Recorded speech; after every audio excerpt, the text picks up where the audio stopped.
Hello everyone, कैसे हैं सभी? भी अच्छे होंगे और अच्छे से अपनी तैयारी कर रहे होंगे। इससे पहले मैंने क्लास 10th के लिए वीडियो अपलोड की है साइंस चैप्टर 1 की, क्योंकि आपका जो एग्ज़ाम है 21 के लिए हम वीडियो लेके आ रहे हैं। तो वे सभी स्टूडेंट जिन्होंने तैयारी अच्छे से नहीं है या फिर उन्होंने अच्छे से नहीं कर पाई है, तो वे स्टूडेंट जो हम वीडियो अपलोड कर रहे हैं वो वीडियो ओनली आप कवर कर लेते हैं अच्छे से, तो आपका जो पेपर है वो काफ़ी अच्छे से आप कर पाएंगे और अच्छे से नंबर स्कोर पाएंगे। तो ध्यान रखें, सारी चीज़ें आप कवर कर लें। और इससे पहले जो मैंने वीडियो आपको अपलोड की है चैनल पर, वो हमने की है चैप्टर फर्स्ट की। 2 पार्ट हमने किए हैं चैप्टर फर्स्ट के लिए, चैप्टर 1 के लिए 1 एंड सेकंड। तो दोनों पार्ट में आपका कंप्लीट चैप्टर फर्स्ट कंप्लीट करा दिया गया है, उसमें आपके इंक्लूड है, ठीक है। और जो पॉइंट्स वगैरह हैं वो भी आपको बता दिए गए हैं, ठीक है। तो इसी प्रकार हम अभी सेकेंड चैप्टर लेके आ रहे हैं, उसमें हम कंप्लीट करेंगे चैप्टर सेकेंड। हमारा है कौन सा, देखते हैं कौन सा चैप्टर है।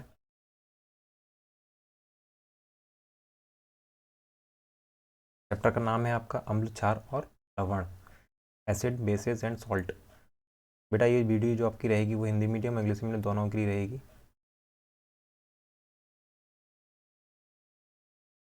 ठीक है। तो अगर आप इस चैनल पर पहली बार आए हैं और नए स्टूडेंट्स हैं, तो आप क्या करिएगा, इससे पहले की जो चैनल आपकी जो वीडियो है चैप्टर फर्स्ट का वो भी आप देख लें, ठीक है, जिससे आपका जो फर्स्ट चैप्टर है वो कम्प्लीट हो जाएगा।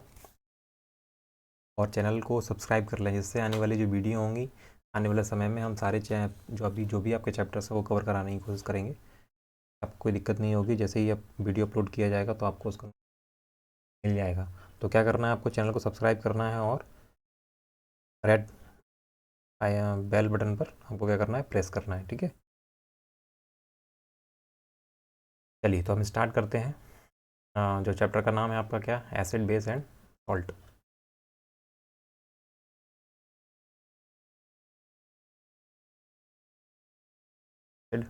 Acid base and salt. चलिए सबसे पहले तो बात करते हैं सर, अम्ल या फिर एसिड हमारे होते क्या हैं, इसके बारे में ही समझ लेते हैं, ठीक है। बाकी सारे स्टूडेंट जो भी रिवाइज़ करना चाहते हैं, जिनको रिवाइज़ करने में टाइम लगता है, तो वो भी ये वीडियो देख सकते हैं, जिससे हम आसानी रिवाइज़ कर पाएँ।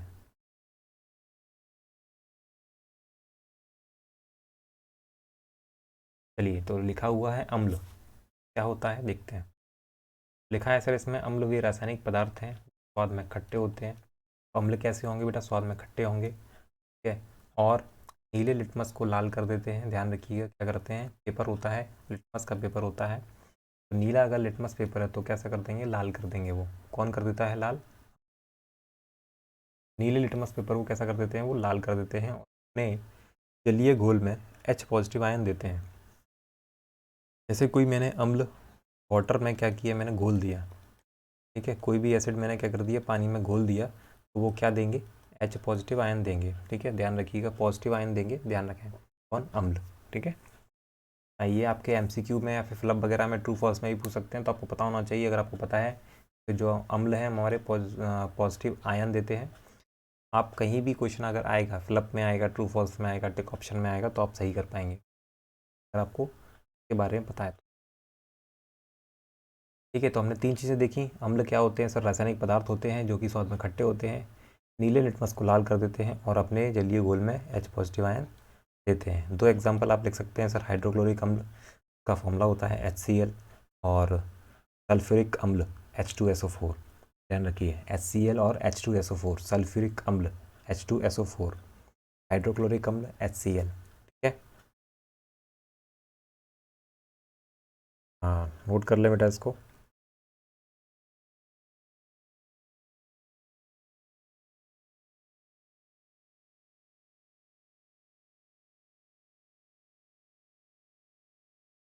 इंग्लिश में देखेंगे तो क्या बोल रहे हैं sir, acid are the chemical substances which are sour taste and turns blue litmus into red.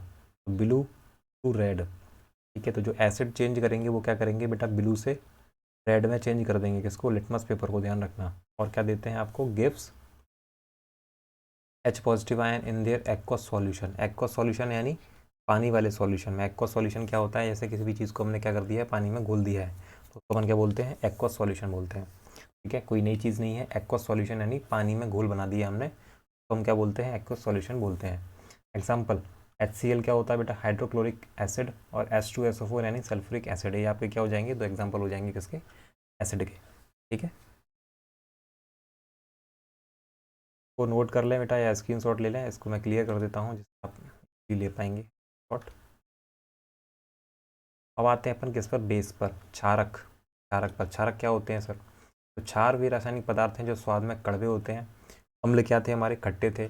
और क्षारक कैसे होंगे, क्षार कैसे होंगे, कड़वे होंगे, ध्यान रखिएगा। तो ये स्वाद में कैसे होंगे बेटा, कड़वे होंगे। लाल लिटमस को नीला कर देते हैं, और जो हमारे अम्ल थे वो क्या कर रहे थे, नीले लिटमस को लाल कर रहे थे। इसमें उल्टा हो जाएगा, लाल को नीला हो जाएगा। ठीक है, लाल कैसा हो जाएगा, नीला हो जाएगा। चलिए, तो लाल को कैसा कर देते हैं, नीला कर देते हैं। और अपने जलीय घोल में क्या देते हैं, OH नेगेटिव देते हैं। जब भी ये जल में घोले जाएंगे तो ये क्या देंगे, नेगेटिव आयन देंगे, जो वो भी OH वाले। ठीक है, और अम्ल क्या देते हैं, H पॉजिटिव आयन देते हैं, ध्यान रखना। तो एसिड क्या देंगे, H पॉजिटिव, बेसिस क्या देंगे, OH नेगेटिव। ठीक है, उदाहरण दिया है सर, NaOH सोडियम हाइड्रोक्साइड और CaOH का होल ट्वाइस। इसको हम ऐसे लिखते हैं, CaOH का होल ट्वाइस, ये फॉर्मूला होता है। ठीक है, तो ध्यान रखिएगा, कैल्शियम हाइड्रोक्साइड।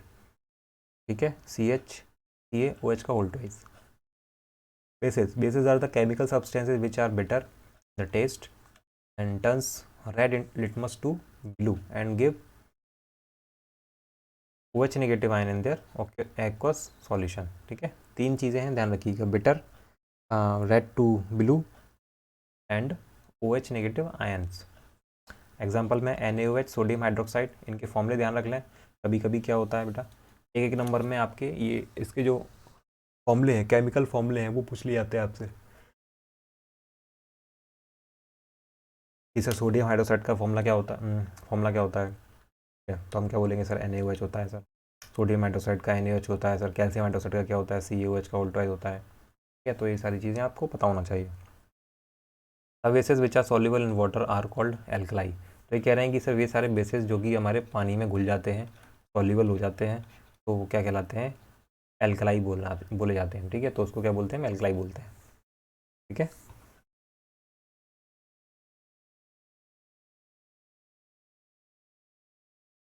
अब बात आती है सर, एक टॉपिक आता है सूचक या फिर इंडिकेटर। ये क्या होता है सर, इंडिकेटर से मतलब समझ में आ रहे होंगे सर। सर गाड़ी वाले इंडिकेटर तो नहीं है, इंडिकेटर बेटा वो नहीं है। इंडिकेटर मतलब किसी भी चीज़ को सूचित करने वाला या फिर डायरेक्शन देने वाला।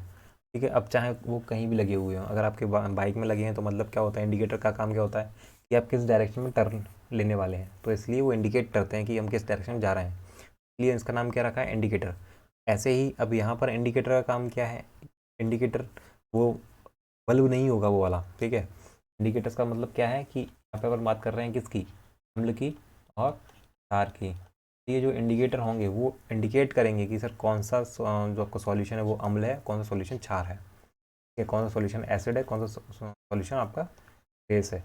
एसिड और बेस की बात चल रही है, तो इसमें हम पहचानेंगे, उनको बोलते हैं हम इंडिकेटर। तो जिस मीडियम की हेल्प से, जिस सब्सटेंस की हेल्प से हम किसी भी सॉल्यूशन को आइडेंटिफाई कर पाएँ कि वो एसिड है या फिर बेस है, अम्ल है या क्षार है, उसको हम क्या बोलेंगे, सूचक बोलेंगे या फिर इंडिकेटर बोलेंगे।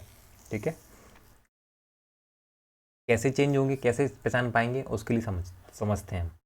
वे पदार्थ जो अपने रंग या गंध में परिवर्तन कर दूसरे पदार्थों के साथ अम्लीय या क्षारीय व्यवहार करते हैं, उन्हें सूचक कहते हैं। ठीक है, तो जब भी कोई एलिमेंट को, जब भी कोई पदार्थ क्या करेगा, अपने रंग में या फिर गंध में परिवर्तन कर देगा, तो उसके रंग के बेसिस पर या फिर गंध के बेसिस पर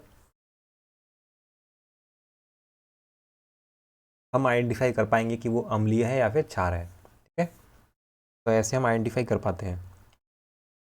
वे सारे सब्सटेंस, वे सारे पदार्थ जो कि अपने कलर में या फिर स्मेल में, गंध में चेंजेस लाते हैं, उन्हीं को हम क्या कहते हैं, इंडिकेटर बोलते हैं। These are the chemical substance which changes their colour,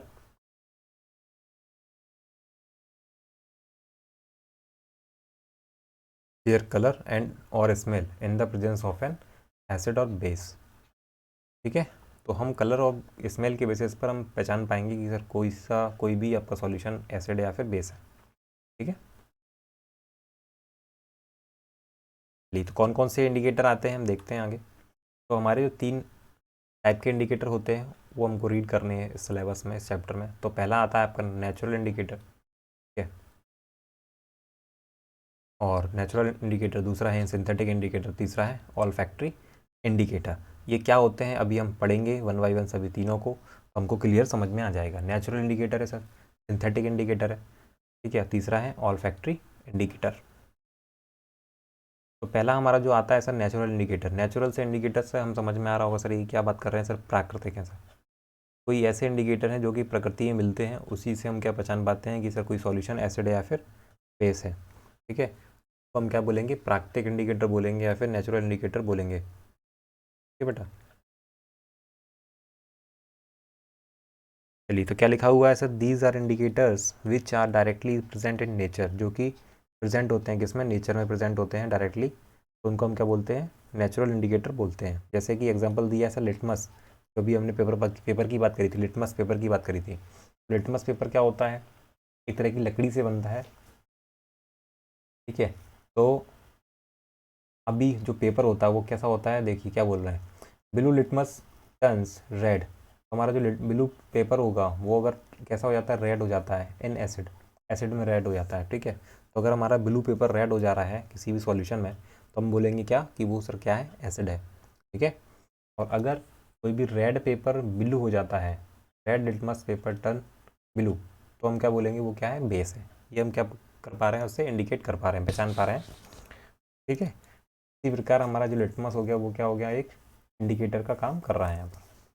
turmeric दूसरा आता है सर, टर्मरिक यानी कि हल्दी की बात कर रहे हैं, हल्दी। हल्दी भी सर नेचुरल है सर, ये कोई बनाता तो नहीं है, नेचर बनाती है, फल से होती है। कलरलेस इन एसिड, जो हल्दी होती है सर, हल्दी का कलर कैसा होता है बेटा, पीला होता है। जैसा अपन जो हमारा जो पेन है ऐसा ही कुछ हल्दी होती है हमारी, ठीक है। तो हल्दी का कलर कैसा होता है, पीला होता है। अब एसिड में अगर हम डालेंगे हल्दी को, या फिर हमारे पास कोई सॉल्यूशन है, तो अगर उसमें हमने क्या कर दिया, हल्दी डाल दी, तो वो कैसा हो जाएगा, कलरलेस हो जाएगा, रंगहीन हो जाएगा, कोई कलर नहीं दिखेगा, तो हल्दी का कलर चला जाएगा।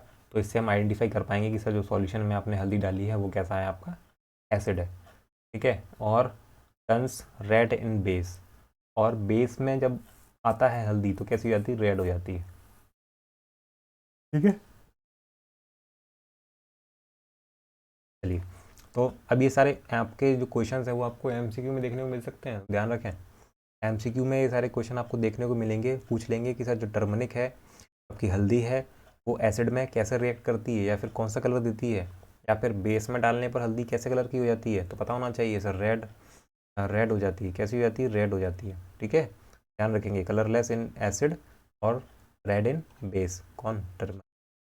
प्राकृतिक सूचक क्या होंगे सर, वे सूचक जो प्राकृतिक स्रोतों से प्राप्त होते हैं, सीधी सी बात है, वे सूचक जो प्राकृतिक स्रोतों से प्राप्त होते हैं प्राकृतिक सूचक कहलाते हैं सर।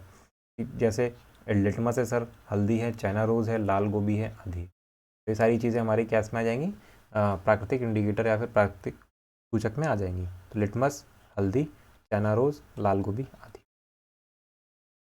लिटमस देख लो, लिटमस विलियन बैगनी रंग का रंजक होता है तथा थैलाफाइटा समूह के लाइकेन पौधे से निकला जाता है। जो लिटमस है, तो लिटमस हमको कहाँ से मिलता है, देखो लिटमस हमको कहाँ से मिलता है, थैलाफाइटा एक पेड़ होता है, ठीक है, थैलाफाइटा ग्रुप है, ठीक है, ध्यान रखिएगा, इसका क्वेश्चन बन सकता है। थैलाफाइटा समूह के लाइकेन के पौधे से निकाला जाता है। तो लिटमस आपको कहाँ से मिलेगा, लाइकेन नामक एक पेड़ होता है, ठीक है, वृक्ष होता है, उससे आपको क्या मिलेगा, क्या मिलेगा, आपको लिटमस मिलता है, ठीक है। ध्यान रखें, लिटमस आपको कहाँ से मिलेगा, लाइकेन नामक पौधे से मिलता है, मिलेगा, लाइकेन नामक पौधे से मिलेगा।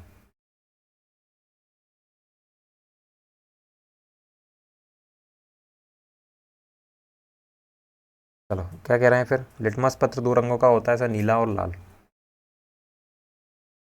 ठीक है। तो अम्ल नीले लिटमस को लाल कर देता है, जैसा कि हम पढ़ते आ रहे हैं, और क्षार क्या कर देगा, लाल को नीला कर देगा, ठीक है। तो ये 3-4 बार आप रीड करोगे तो आपको याद हो जाएगा और आप पेपर में सही कर पाएंगे, ठीक। तो पूछेंगे सर, अम्ल लिटमस को, नीले लिटमस को कैसा कर देता है, लाल कर देता है, और क्षार कैसा कर देगा, लाल को नीला कर देगा। ध्यान रखिएगा ये सारी चीज़ें।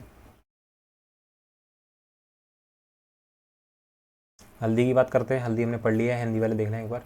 हल्दी भी एक अन्य प्रकार का क्या है, प्राकृतिक सूचक है। यह पीले रंग का होता है। कई बार आपने देखा होगा जब किसी सफ़ेद कपड़ों पर सब्जी का दाग लग जाता है और जब इसे हम साबुन कैसा होता है हमारा, क्षार प्रकृति का होता है, बेस होता है हमारा, ठीक है, से धोते हैं तो यह उस दाग को, धब्बे को कैसा कर देता है, भूरा या फिर लाल कर देता है, ठीक है।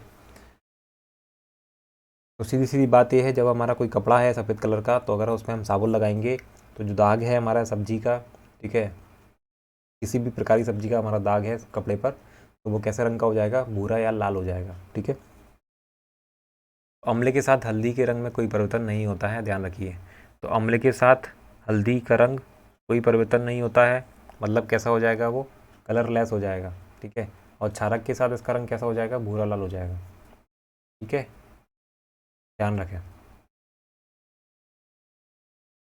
चलो आगे बढ़ो। जैसे इन्होंने दिए हैं, देखो 2 कंटेनर दिए हैं, उसमें आपको क्या किया है सर, ये एसिड है, ये इसमें एसिड भरा हुआ है, ठीक है, इसमें एसिड भरा हुआ है, तो ये जो नीला पेपर था वो कैसा हो गया, लाल हो गया, ठीक है। ब्लू कैसा हो गया हमारा, रेड बन गया,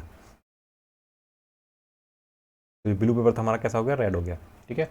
और ये क्या भरा हुआ है, इसमें सॉल्यूशन भरा हुआ है हमारा, वो बेस भरा हुआ है, क्या भरा है, क्षार भरा है। तो क्षार भरा है तो हमारा जो रेड पेपर था वो कैसा हो गया, नीला हो गया, ठीक है, ध्यान रखो।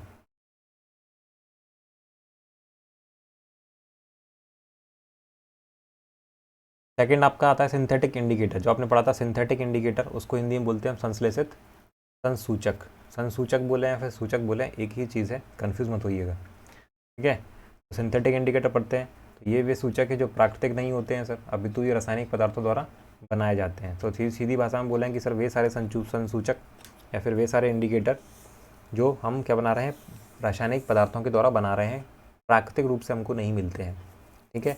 जो प्रकृति में मिलते हैं तो वो तो हो जाएंगे हमारे केस में प्राकृतिक इंडिकेटर में हो जाएंगे, नेचुरल इंडिकेटर में हो जाएंगे। और वे सारे इंडिकेटर जिनको हम रासायनिक केमिकल की हेल्प से बना रहे हैं, वो हमारे कैसे हो जाएंगे, सिंथेटिक हो जाएंगे या फिर संश्लेषित सूचक हो जाएंगे, ठीक। इसमें 2 आपके नाम आते हैं, जैसे कि एग्जांपल आपको मिलते हैं, मिथाइल ऑरेंज भी बोलते हैं इसको हम। दूसरा आता है फिनोप्थलीन, क्या आएगा, फिनोप्थलीन आता है, और एक आता है हमारा मिथाइल ऑरेंज। तो ध्यान रखिएगा, ये 2 संसूचक हैं आपकी बुक में, आपके संश्लेषित संसूचक में आते हैं, सिंथेटिक इंडिकेटर में आते हैं, क्या क्या, मिथाइल ऑरेंज और फिनोप्थलीन। नाम ध्यान रखिएगा, पेपर में आ सकते हैं। इनका उपयोग अम्ल और क्षारक की जांच के लिए होता है, क्योंकि संसूचक है सर, इंडिकेटर है, तो सीधी सी बात है, हम इंडिकेटर का यूज़ क्यों कर रहे हैं, अम्ल और क्षारक की जाँच के लिए कर रहे हैं। तो मिथाइल ऑरेंज देखो क्या करता है, ध्यान रखें इसको। तो मिथाइल ऑरेंज क्या करेगा, अम्लीय घोल में लाल रंग देता है। तो अगर किसी भी अम्ल में हम मिथाइल ऑरेंज डालते हैं, तो नाम देखो क्या लिखा है उसका, मिथाइल ऑरेंज, तो मतलब उसका नाम, उसका कलर कैसा होगा, ऑरेंज कलर का होगा वो, ठीक है। तो अम्ल में डालने पर वो कैसा हो रहा है, ध्यान रखिएगा, वो कैसा हो रहा है, लाल हो रहा है सर, कैसा हो रहा है बेटा, लाल रंग का हो रहा है, ठीक है। दूसरा क्षारीय घोल में कैसा हो जाएगा, बेस में कैसा हो जाएगा, पीला हो जाएगा, ठीक है। तो ध्यान रखें, जो ऑरेंज कलर का मिथाइल ऑरेंज है वो अम्ल में लाल हो रहा है और क्षारीय में कैसा हो रहा है, पीला हो रहा है, ध्यान रखिएगा। फिनोप्थलीन पे आते हैं। फिनोप्थलीन क्या कह रहे हैं सर, अम्लीय घोल में क्या हो जाएंगे, रंगहीन हो जाएंगे, कैसा भी नहीं होगा, पानी ऐसा कलर हो जाएगा, कलर सारे निकल जाएंगे उसके, कैसा हो जाएगा, रंगहीन कलर हो जाएगा फिनोप्थलीन का, ठीक है, अम्लीय घोल में। और क्षारीय घोल में कैसा हो जाएगा, गुलाबी रंग देगा, ठीक है। जो फिनोप्थलीन है वो क्षारीय घोल में कैसा कलर देगा, आपको गुलाबी कलर देगा, ध्यान रखें। सिंथेटिक इंडिकेटर, इंग्लिश में आ जाओ। These are the indicator which are not naturally present in nature, we have to synthesise them ourselves. Example देखिए, methyl orange gives a red colour in acidic solution और and gives a yellow colour in a basic solution, ठीक है। तो acidic solution में कैसा colour देगा, red colour देगा, और येलो कलर देगा किसमें, बेसिक सॉल्यूशन में। Phenolphthalein is a colourless, phenolphthalein क्या हो जाएगा, कलरलेस हो जाएगा सर इन एसिडिक सॉल्यूशन में, और पिंक कलर देगा किसमें, बेसिक सॉल्यूशन में। ये चीज़ ध्यान रखें, आपके ट्रू फॉल्स में या फिर एमसीक्यू वगैरह में पूछ सकते हैं, आपको तो पता होना चाहिएगा, ठीक है। वो लिख के नोट करके याद कर लें अच्छे से। गंधीय सूचक तीसरा आता है हमारा ऑल फैक्ट्री इंडिकेटर, जो हमने पढ़ा था। 3 टाइप के पढ़े थे हमने, कौन कौन से, नेचुरल, सिंथेसाइज और सिंथेटिक बोल सकते हैं उसको, सिंथेसाइज को। और तीसरा था हमारा all factory indicator. All factory indicator को हिंदी में बोलते हैं हम गंधीय सूचक। गंधीय सूचक मतलब जिसमें गंध के बेसिस पर हम पहचान पाएंगे कि सर कोई अम्ल है या फिर क्षार है, कोई एसिड है या फिर बेस है, ठीक। इससे पहले वाले जो हमारे दोनों थे, कौन कौन से, नेचुरल और सिंथेटिक, तो उसमें हमारे जो भी सब्सटेंस है उसमें क्या हो रहा था, कलर चेंज हो रहा था। बट इसमें क्या होगा, गंध यानी स्मेल चेंज हो जाएगी, ठीक है। चलो देखो क्या कह रहे हैं। कुछ ऐसे पदार्थ जिनकी गंध अम्लीय या क्षारीय माध्यम में बदल जाती है, क्या होती है, बदल जाती है, ऐसे पदार्थों को गंधनीय सूचक कहते हैं। हमने सीधा सीधा क्या बोला कि सर किसी भी पदार्थ को हमने क्या किया सर, अम्ल में डाला या फिर क्षार में डाला तो वो क्या कर देगा, उसकी गंध में बदलाव कर देगा। तो ऐसे पदार्थों को अपन क्या बोल रहे हैं, गंधनीय सूचक बोलते हैं। जैसे कि वेनिला है सर, प्याज है, लौंग है। वेनिला क्या होता है, वेनिला एसेंस जो हमारे, हम क्या खाते हैं सर, चॉकलेट खाते हैं या फिर केक खाते हैं या फिर हम आइसक्रीम खाते हैं तो उसमें हम वेनिला एसेंस डाल देते हैं लोग बाग, ठीक है ना, तो उसको हम वेनिला बोल रहे हैं। और प्याज और लौंग तो आप जानते ही हैं, रोज़ खाते हो क्या आप, ठीक है। तो वेनिला एसेंस क्या होता है, जो आप आइसक्रीम में आपको वेनिला जो फ्लेवर मिलता है उसको वेनिला एसेंस बोल रहे हैं, ठीक है। तो ये बोल रहे हैं कि सर जो वेनिला एसेंस है वो क्या इम्पैक्ट डालता है एसिड में, उसकी जो गंध होती है वो कैसी हो जाती है बेटा, बढ़ जाती है, ठीक है। तो एसिड में क्या करेंगे, अगर वेनिला एसेंस डालेंगे तो वेनिला एसेंस की जो स्मेल होती है सर, फ्लेवर की जो स्मेल होती है वो बढ़ जाती है, किसमें, एसिड में। और बेस में क्या होगा, बेस में क्या होगा, कोई भी गंध नहीं आएगी सर। अगर हम बेस में डालते हैं उसको, उसकी जो बेसिक जो स्मेल होती है वो भी चली जाती है, ठीक है, बेस में। ऐसे ही लौंग का तेल बात करेंगे तो लौंग का तेल अम्ल में गंध बढ़ जाएगी इसमें भी, और क्षार में गंध कम हो जाती है, ध्यान रखिएगा। अम्ल में क्या हो जाएगी, गंध बढ़ जाएगी, और क्षार में कम हो जाएगी। इनको याद करो बेटा। ऑल्फैक्टरी, इंग्लिश में आ जाओ। These are substances which give different smell in the presence of acid and bases. Vanilla essence क्या करेगा, स्मेल इंक्रीज कर देगा एसिड में, और बेस में कोई स्मेल नहीं बचेगी। क्लोव ऑयल, क्लोव यानी लौंग का तेल बोल रहे हैं, तो स्मेल इंक्रीज इन एसिड और smell decrease in base. On adding sodium hydroxide solution to clove, इसको हटाओ, इसको कोई जरूरत नहीं है ना, काट दे। चलिए इतना आप देख लें, इसको रीड कर लेना, स्क्रीनशॉट लेना है तो ले लीजिए बेटा। चलिए डिफरेंस आते हैं कुछ एसिड और बेसिस में, तो आपको याद होना चाहिए। हम जैसे हमने 3 चीज़ें बताई थी कि सर एसिड कैसे होते हैं बेटा, सोर होते हैं सर, खट्टे होते हैं, ठीक है। बेसिस कैसे होते हैं, कड़वे होते हैं। और एसिड हमको क्या देते हैं सर, H पॉजिटिव आयन देते हैं, और बेसिस क्या देते हैं, OH नेगेटिव आयन देते हैं, ठीक है। ऐसे कुछ डिफरेंसेस हैं तो वो हमको पता होना चाहिए। जैसे ही कुछ रीड कर लो इसमें, आगे आपको क्वेश्चन में भी देखने को मिलेगा, इसलिए मैं आपको ज़्यादा नहीं बता रहा हूँ इसमें भी, उसमें आपको हिंदी और इंग्लिश दोनों मिल जाएगा, ठीक है।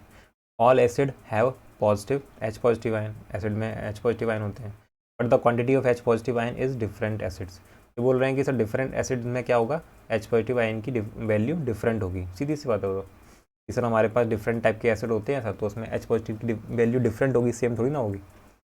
The H positive those are responsible for the acidic properties of an acid. तो बोल रहे हैं सर किसी भी एसिड के एसिडिक प्रॉपर्टीज़ के लिए उसमें जो H पॉजिटिव आयन होते हैं वही रिस्पॉन्सिबल होते हैं, ठीक है।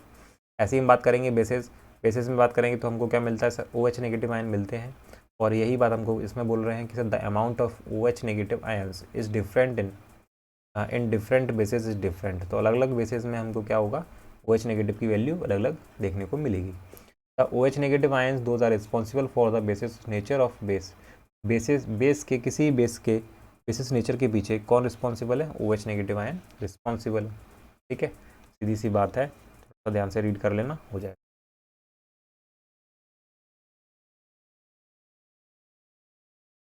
चलिए अब आती है sir most important point, pH scale क्या होती है sir, what is a pH scale. PH scale से आप क्या समझते हैं। तो हम इस चैप्टर में जैसा कि आपने देखा कि हम क्या पढ़ रहे हैं, इसमें अम्ल और क्षार पढ़ रहे हैं, एसिड और बेस पढ़ रहे हैं सर, ठीक है। तो अब हम कैसे पहचान पाएंगे सर कि पीएच इसकी कोई भी, जैसे हमारे पास सॉल्यूशन है तो वो कैसा है कि हमारे पास एसिड है या फिर बेस है। तो उसके लिए हमारे पास एक क्या होती है, स्केल होती है, उसकी हेल्प से हम आइडेंटिफाई कर पाते हैं कि सर ये अम्ल है या फिर एसिड है, ठीक है। इससे पहले हमने कुछ इंडिकेटर पढ़े, तो इंडिकेटर की हेल्प से पहचान सकते हैं। और अगर आपके पास इंडिकेटर नहीं है तो आपके पास स्केल होना चाहिए, स्केल की बेसिस पर क्या कर सकते हो, उनको आइडेंटिफाई कर सकते हो कि सर आपके पास जो सॉल्यूशन है कैसा है, एसिड है या फिर बेस है, वो आप आइडेंटिफाई कर पाएंगे किसके हेल्प से, पीएच स्केल की हेल्प से, ठीक है। स्केल आपको अभी आगे देखने को भी मिलेगी, तो आप देख लेना। मैं आपको दिखा देता हूँ फिर पहले।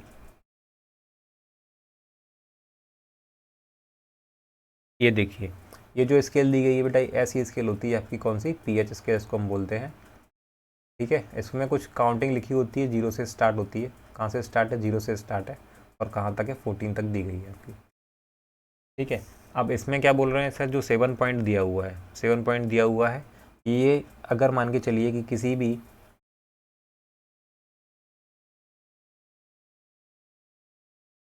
भी सॉल्यूशन का जो नंबर है वो कितना आता है, 7 आता है, तो उसको हम क्या बोलते हैं सर, वो प्योर वाटर होता है। प्योर वाटर का जो नंबर आता है पीएच स्केल में, या फिर मैं बोलूँ कि सर प्योर वाटर की पीएच वैल्यू होती है वो कितनी होती है, 7 होती है। ठीक है, तो पीएच वैल्यू वाटर की कैसी कितनी होती है, 7 होती है, ध्यान रखिएगा। और अगर पीएच वैल्यू 7 से कम होती है, ध्यान रखें क्वेश्चन बनते हैं यहाँ से, तो अगर पीएच वैल्यू 7 से कम होगी तो वो क्या बन जाएगा, वो इधर जाएगा तो क्या बनेगा, ठीक है, उधर क्या बनेगा, वो एसिड बनेगा, क्या बन जाएगा, एसिड बन जाएगा। और अगर 7 से ज़्यादा होती है, 7 से ज़्यादा होती है तो वो क्या बनता है, बेस बनता है। क्या बन जाता है, बेस बन जाता है। ठीक है,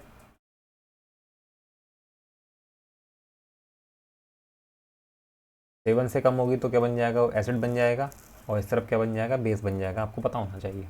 और 7 पर क्या होता है, न्यूट्रल होता है। ठीक है, ध्यान रखें, अभी हम लौट के आएंगे इस चीज़ पर।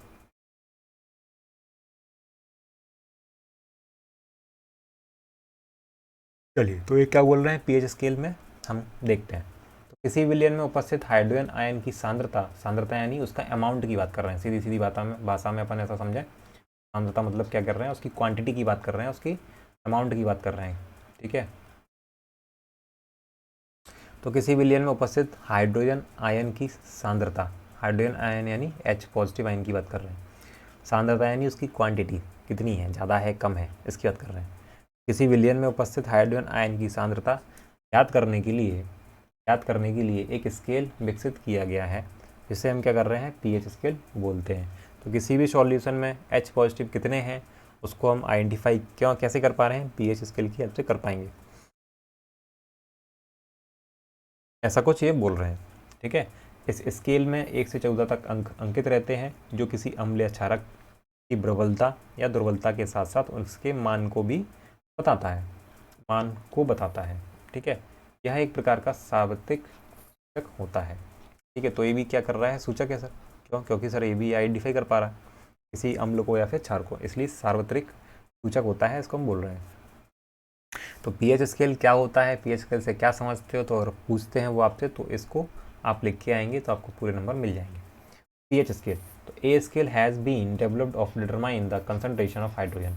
तो पीएच स्केल की हेल्प से अपन क्या चेक कर रहे हैं sir, concentration of hydrogen check कर पा रहे हैं, क्या कर पा रहे हैं, कंसंट्रेशन ऑफ हाइड्रोजन। तो हाइड्रोजन आयन का कंसंट्रेशन अपन चेक कर पा रहे हैं किसकी हेल्प से, पीएच स्केल की हेल्प से। ध्यान रखिएगा, पीएच स्केल की हेल्प से अपन क्या कर रहे हैं, कंसंट्रेशन ऑफ हाइड्रोजन आयन हम डिटरमाइन कर पा रहे हैं present in the solution, which is called the pH scale. This scale is marked from 1 to 14। तो 1 to 14 इसमें काउंटिंग होती है, which indicate the strength and weakness of the acid and base along with the value.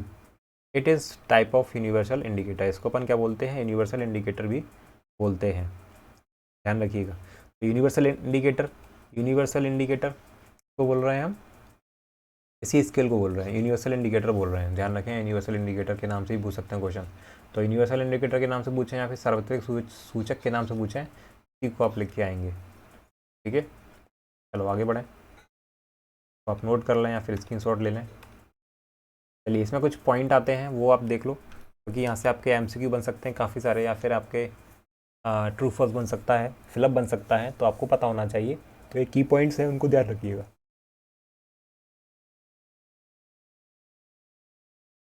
चलिए read करते हैं अपन। First point आ रहा है sir, hydrogen ion की सांद्रता जितनी अधिक होगी उसका पीएच उतना ही कम होगा। तो ये बोल रहे हैं किसी सॉल्यूशन में हाइड्रोजन क्या है, हमारा ज़्यादा है। ठीक है, अगर हाइड्रोजन H पॉजिटिव की मात्रा कैसी है, ज़्यादा आएगी, तो उसका पीएच मान उतना ही कम हो जाएगा। ठीक है, पीएच मान कितना हो जाएगा, उसका कम हो जाएगा, ऐसा ही बोल रहे हैं। ठीक है, तो ध्यान रखिएगा, जैसे जैसे आपकी सांद्रता बढ़ेगी, हाइड्रोजन आयन की संख्या बढ़ेगी, ठीक है, तो उसका जो पीएच वैल्यू है वो डाउन होगा, कम होगा, अपोजिट है, ध्यान रखना। किसी भी उदासीन विलयन में पीएच का मान 7 होगा। उदासीन मतलब जहाँ पर आपका H पॉजिटिव और OH नेगेटिव वैल्यू कैसी है, बराबर है। तो अगर ऐसा कोई सॉल्यूशन है जिसमें H पॉजिटिव आयन और OH नेगेटिव आयन की वैल्यू कैसी है, सेम है, तो पीएच का मान कैसा होगा, 7 आएगा। ठीक है, कितना आएगा, 7 आएगा। ध्यान रखिएगा, जब कंडीशन बोल रहे हैं कि सर किसी सॉल्यूशन में H पॉजिटिव और OH नेगेटिव की वैल्यू सेम आ रही है तो pH की वैल्यू कितनी होगी, तो पता होना चाहिए आपकी कितनी होगी, 7 होगी। 7 होगी कैसी होगी, तो सर न्यूट्रल होगा सर, इसको क्या बोलते हैं, न्यूट्रल होगा सर, क्या होगा, न्यूट्रल होगा। ठीक है, न्यूट्रल सॉल्यूशन होगा यानी उदासीन विलयन होगा। तो ऐसा भी हो सकते हैं कि सर उदासीन विलयन का pH मान कितना होता है, 7 होता है। ठीक है, कंडीशन भी दे सकते हैं, तो कंडीशन के बेसिस पर भी आपको आना चाहिए। यदि pH स्केल में किसी विलयन का मान 7 से कम है, ठीक है, जैसे मैंने आपको स्केल बताई थी एक, यहाँ 7 था, यहाँ 0 था, यहाँ 14 था, तो 7 से कम यानी यहाँ जा रहे हैं अपन, इस तरफ जा रहे हैं, इस तरफ जा रहे हैं, तो 7 से कम है तो वो कैसा होगा, अम्लीय होगा। बताया था आपको सर, अगर 7 से कम होता है pH मान तो वो क्या होता है, एसिड होता है, एसिड। और 7 से कम होने पर H पॉजिटिव आयन की सांद्रता बढ़ती है। ठीक है, हमने बोला था कि सर अगर वैल्यू कम होगी, वैल्यू कम होगी तो आयन की सांद्रता बढ़ जाएगी, उल्टा होता है ना, अर्थात अम्ल की शक्ति बढ़ रही है। अगर H पॉजिटिव की आयन कैसी होगी, H पॉजिटिव की वैल्यू बढ़ेगी तो वो एसिड की एसिडिटी उसकी बढ़ती जाएगी, मतलब वो एसिड कैसा होगा, प्रबल एसिड बन जाएगा, स्ट्रॉन्ग एसिड बन जाएगा वो। ठीक है, यदि pH का मान 7 से अधिक है तो वो कैसा होगा, क्षार होगा। अगर 7 से अधिक आए तो वो क्या बन जाएगा, वो बेस बन जाएगा। क्या बन जाएगा, बेस। 7 से अधिक होने पर सर उसमें क्या होगा सर, OH नेगेटिव की सांद्रता बढ़ जाएगी, OH नेगेटिव की सांद्रता बढ़ जाएगी, अर्थात क्षारक की शक्ति बढ़ रही है, यानी प्रबल हो रहा है हमारा क्षारक। ठीक है, 3 पॉइंट है सर, अभी मैं फिर रिपीट कर दूंगा, अगर अब लग रहा है ऐसा कोई दिक्कत है मैं फिर से रिपीट कर दूंगा अभी। The higher the concentration of hydrogen ion lower the pH value will be. तो बोल रहे हैं कि सर अगर हायर है सर, क्या कंसनट्रेशन ऑफ हाइड्रोजन आयन कैसी है, ज़्यादा है, तो क्या होगा, pH वैल्यू क्या हो जाएगी, लोअर हो जाएगी, यानी कम हो जाएगी। pH value of any neutral solution, neutral solution के लिए pH वैल्यू कितनी होती है, 7 होती है। If the value of solution on the pH scale is less than 7, तो अगर pH वैल्यू कैसी है, लेस देन 7 है, तो वो क्या हो जाएगा, एसिडिक हो जाएगा। Then the pH is below 7, the concentration of H positive ion increases, meaning the strength of the acid is increasing। और अगर pH वैल्यू 7 से कम है तो H पॉजिटिव आयन क्या हो जाएंगे आपके, इंक्रीज हो जाएंगे, जिसकी हेल्प से हम क्या बता पाएंगे, तो जो एसिड है वो कैसा है, स्ट्रेंथ उसकी बढ़ रही है। कैसी हो रही है, स्ट्रेंथ आपकी बढ़ रही है। ठीक है, second point, if the pH value of greater than 7, अगर pH वैल्यू कैसी है, ग्रेटर देन 7 है, तो इसका मतलब क्या है सर, सॉल्यूशन बेसिक है या फिर एल्कलाइन है। एल्कलाइन बोल सकते हैं या फिर बेसिक बोल सकते हैं। When the pH value is ever 7 the concentration of OH negative ion increases. तो अगर pH वैल्यू 7 से ज़्यादा है तो OH नेगेटिव आयन्स इंक्रीज हो जाएंगे, और उसकी हेल्प से आप क्या बता पाएंगे, meaning the strength of base is increasing. इसका मतलब क्या हुआ, बेस हमारा कैसा होता जा रहा है, स्ट्रेंथ बढ़ती जा रही है उसकी, मतलब स्ट्रॉन्ग होता जा रहा है क्या, बेस। ठीक है, क्षार आपकी, हाँ क्षार आपका कैसा होता जा रहा है, प्रबल होता जा रहा है। ठीक है, चलो इसको सारे पॉइंट्स को याद रखिएगा, इसमें क्वेश्चन बनते हैं आपके MCQ के, ध्यान रखें बेटा। आगे देखें, a scale for measuring hydrogen ion concentration in solution called pH scale, short में बता दिया है जैसे pH स्केल क्या होती है। बोल रहे हैं sir a scale for measuring hydrogen ion, तो एक कोई स्केल जो कि क्या मेजर कर रही है सर, हाइड्रोजन आयन मेजर कर रही है, हाइड्रोजन आयन कंसंट्रेशन मेजर कर रही है किसमें, सॉल्यूशन में, उसको हम क्या बोल रहे हैं, pH स्केल बोल रहे हैं। ठीक, the P in pH stands for potenz. अब देखिए जो pH अपन लिखते हैं, pH में जो P लिखा हुआ है, तो P जो लिखा हुआ है उसका मतलब क्या है, पोटेंज है, पोटेंज क्या है, पोटेंज, ये लिखा हुआ पोटेंज। ठीक है, किसमें, जर्मन भाषा का क्या है, पोटेंज। ठीक है, तो जो pH में जो हम P लिख रहे हैं उसका मतलब क्या है, पोटेंज, जर्मन की भाषा का क्या है, पोटेंज है। ठीक है, इसका मतलब क्या होता है, पावर होता है, इसका मतलब क्या है, मीनिंग पावर है इसका। ठीक है, पावर से मतलब निकाल रहे हैं अपन, या फिर पोटेंशियल से मतलब निकाल रहे हैं, P फॉर पोटेंशियल, ऐसे ध्यान रखिए। pH मीन्स क्या है, पावर ऑफ हाइड्रोजन या फिर पोटेंशियल ऑफ हाइड्रोजन। तो pH क्या है आपका, pH का फुल फॉर्म क्या हो जाएगा, पावर ऑफ हाइड्रोजन या फिर पोटेंशियल ऑफ हाइड्रोजन। तो कोई पूछे आपसे तो आपको पता होना चाहिए pH का फुल फॉर्म क्या है, पावर ऑफ हाइड्रोजन या फिर पोटेंशियल ऑफ हाइड्रोजन आयन, ऐसा बोल सकते हो। ठीक है, तो pH ऑफ अ सॉल्यूशन क्या होता है, pH of a solution is a negative logarithm to the base of 10 of the hydrogen ion concentration express in the mole per litre. तो एक बार रीड कर लेना, डेफिनेशन बता रहे हैं इसके बेसिस पर, ये इसका फॉर्मूला है। की जो वैल्यू निकालते हैं हम इसके बेसिस पर निकालते हैं बेटा। ठीक है, इस फॉर्मूले को आप एक नज़र याद कर लेना कि अगर बाई चांस अगर पूछ लिया गया MCQ में तो आपको याद होना चाहिए, पता होना चाहिए, हमसे क्वेश्चन छूटे ना। तो pH बराबर माइनस लॉग बेस में 10 है और ब्रैकेट में क्या है, H पॉजिटिव आयन है, ध्यान रखिएगा। pH बराबर माइनस लॉग 10 H पॉजिटिव, ऐसे आप इसको याद कर लें। किसी विलयन में हाइड्रोजन आयन की सांद्रता को मापने के लिए उपयोग की जाने वाली एक स्केल को pH स्केल कहा जाता है। ये शॉर्ट में pH स्केल की डेफिनेशन है। ठीक है, अगर पहले वाली बड़ी लग रही है तो इसको आप याद कर सकते हैं, कोई दिक्कत नहीं है। pH में P जर्मन शब्द पोटेंज से लिया गया है, जिसका शब्द क्या है, जिसका अर्थ क्या है, पावर होता है। ठीक है, तो pH का अर्थ क्या हो जाएगा, हाइड्रोजन की शक्ति या फिर हाइड्रोजन की भाव्यता, पोटेंशियल। किसी विलयन का pH हाइड्रोजन आयन की सांद्रता मोल पर लीटर व्यक्त, छोड़ दो, रहने दो, उसको मत कर, ठीक है, कंफ्यूज हो जाओगे आप लोग।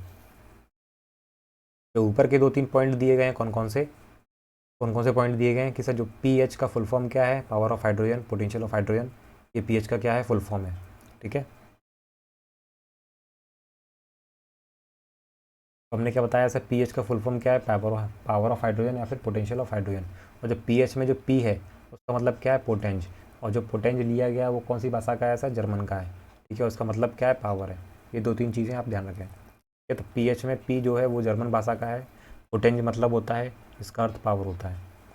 ठीक, और इसका फुल फॉर्म क्या है सर, हाइड्रोजन की शक्ति, हाइड्रोजन की समावृता। ये 2-3 चीज़ें याद रखें। और ये लास्ट में जो फॉर्मूला है pH का, इसको याद रखें। ये सारा जो मटेरियल है वो MCQ के पर्पज़ से बेटा, ध्यान रखिएगा। ठीक है, चलिए अब कुछ कंडीशंस यहाँ पे दी हैं सर। pH बराबर 7 दिया है तो क्या होता है, pH बराबर 7 होता है तो इसका मतलब क्या होता है, सॉल्यूशन कैसा है हमारा, न्यूट्रल है। तो न्यूट्रल सॉल्यूशन मतलब pH वैल्यू कितनी है, 7, और pH बराबर 7 दिया है तो मतलब हमारा सॉल्यूशन कैसा है, बेस, एसिड और न्यूट्रल, तो क्या बोलेंगे, न्यूट्रल है सर। ठीक है, न्यूट्रल मतलब क्या हो गया, सॉल्ट हो गया, किस में आ गया वो, सॉल्ट में आ जाएगा। ठीक है, और सर न्यूट्रल है तो इसका मतलब क्या हो गया सर, H पॉजिटिव आयन और OH नेगेटिव आयन कैसे हैं, हमारे बराबर है।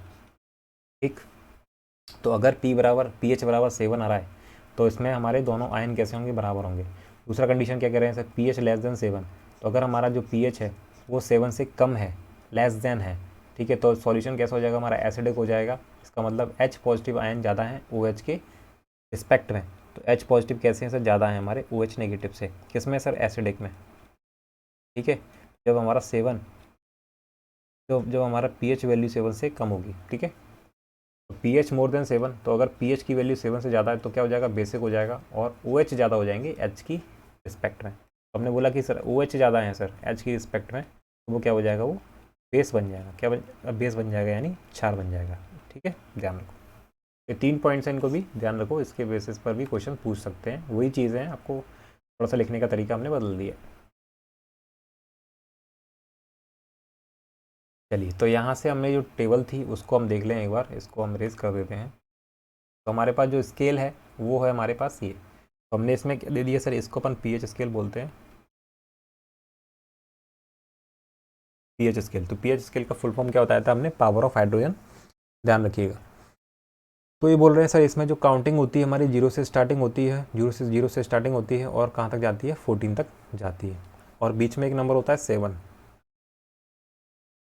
जो कि क्या दिखाता है, न्यूट्रल वाटर को दिखाता है, न्यूट्रल सॉल्यूशन को बताता है। तो अगर pH वैल्यू कितनी है हमारी, 7 है, तो वो सॉल्यूशन कैसा है हमारा, न्यूट्रल है।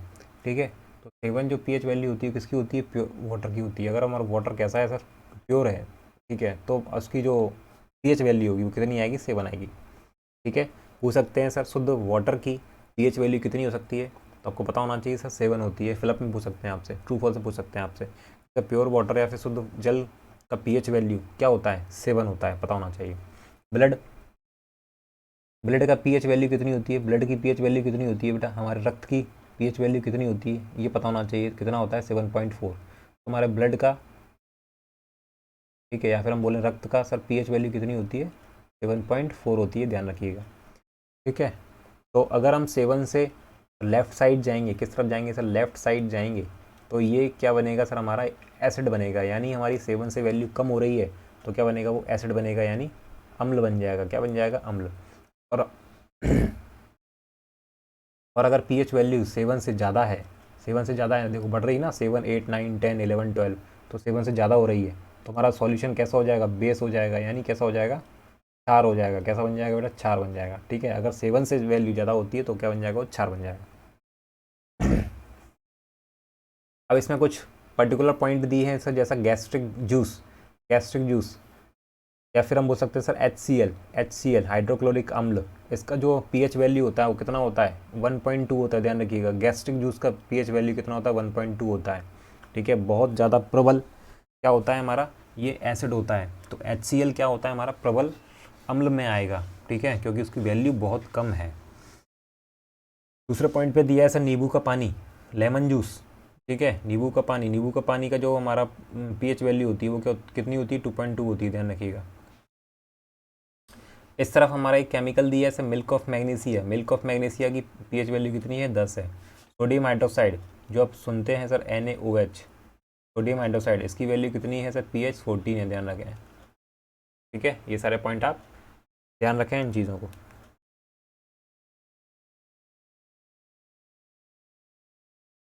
चलो कुछ एग्जाम्पल है उनको रीड कर लेते हैं फटाफट। For example, a universal indicator produce green colour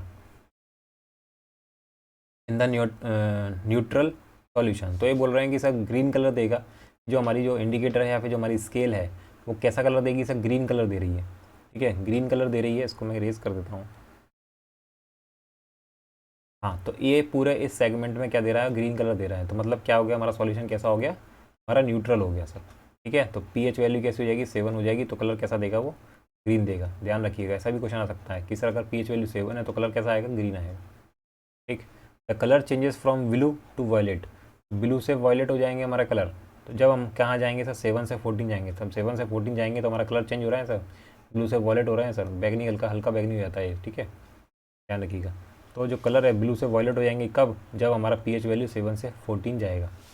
ठीक है, the colour changes yellow to orange. Yellow से कहाँ जाएंगे सर? येलो से ऑरेंज पहुँच जाएंगे जब हमारा pH वैल्यू 7 से कम होगा। pH वैल्यू कम होगा सर तो yellow to orange and then to red. फिर क्या हो गया? वो धीरे धीरे रेड हो गया पूरा। उसको हम, इसका मतलब क्या हो गया? pH वैल्यू डिक्रीज हो रही है, कम हो रही है, 7 से कम हो रही है। कहाँ तक पहुँच रही है? 1 तक पहुँच रही है। ठीक, तो इसके लिए ध्यान रखिएगा, बीच में ग्रीन है, इस तरफ ऑरेंज है और इस तरफ हमारा कैसा है? ब्लू है। उदाहरण के लिए वही हिंदी में दिया है सार्वत्रिक संकेत। क्या कह रहे हैं सर? अगर न्यूट्रल है कैसा कलर देगा? ग्रीन कलर देगा। और यहाँ पर pH की वैल्यू 7 है, और अगर pH की वैल्यू 7 से बढ़कर 14 हो जाती है तो कलर कैसा हो जाएगा? नीले से बैगनी हो जाएगा। और कलर अगर pH की वैल्यू घटकर 1 हो जाता है तो रंग पीले से नारंगी और लाल हो जाता है। ठीक है, ये कुछ पॉइंट्स हैं, इस स्केल को ध्यान रखिएगा, कलर ध्यान रखिएगा, उसी की बेसिस पे क्वेश्चन बनेंगे, तो आपको पता होना चाहिए। ठीक है, ध्यान रख लें इतना। चलिए इस वीडियो में अपन यहीं तक रखते हैं, अगला अपन कंटिन्यू करेंगे या फिर कवर करेंगे या फिर कंप्लीट कर देंगे इस चैप्टर को अगले पार्ट में। इस पार्ट में हमने कुछ भी जितना भी हमने रीड किया है उसको अच्छे से रिवाइज़ करो, 1-2 बार वीडियो देख लो। ठीक है, एक बार में समझ में नहीं आता, 2 बार देख लो तो आपको ईजिली याद हो जाएगा। ठीक है, अभी हमारे पास टाइम है, सफिशिएंट टाइम है, तो सफिशिएंट टाइम का आप यूज़ करिएगा और प्रॉपर इस वीडियो को देखते रहिएगा और अच्छे से याद कर लीजिए। ठीक है, और अगर वीडियो अच्छी लगी है आप लाइक कर दो बेटा, अपने फ्रेंड के साथ शेयर कर दो जिनको प्रॉब्लम हो रही हो या फिर उनको लग रहा है कि भैया कुछ भी हम कवर नहीं कर पा रहे हैं, हमको समझ में नहीं आ रहा है क्या पढ़ें क्या नहीं पढ़ें, तो ये वीडियो आप उनको शेयर कर दीजिएगा। इसके हेल्प से वो अपना जो सिलेबस है कंप्लीट कर पाएंगे और उनका पेपर अच्छे से जा पाएगा। ठीक है, और बाकी पढ़ते रहिए। Thank you.